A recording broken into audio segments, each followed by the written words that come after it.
This story has been told many times by men.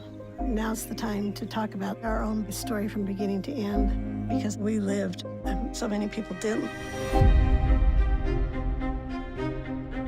It was a liberating time. Women have a fundamental right to control their own bodies. And we don't want to be sexual objects. I want to have the right to be a human being.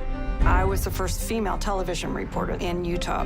There were no other women in my police academy class, but I didn't let any of that stand in my way. You're starting to feel like you can do anything, and all of a sudden, you get walloped. It just stopped us in our tracks. Whoa, here we are, and girls are disappearing. What happened here? There were dozens of theories, and there were very few clues.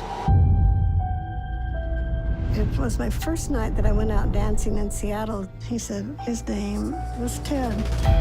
We were like a family. I just didn't think he could do these things. Ted Bundy. Ted Bundy. Ted Bundy. Smile, Ted.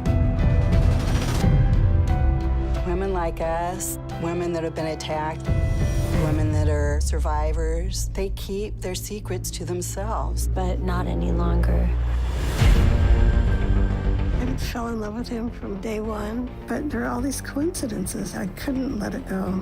Well, it takes a great amount of courage to turn in someone whom they're involved with. After he was arrested, he wrote me many, many letters. We started life together. No goodbyes, just I love you.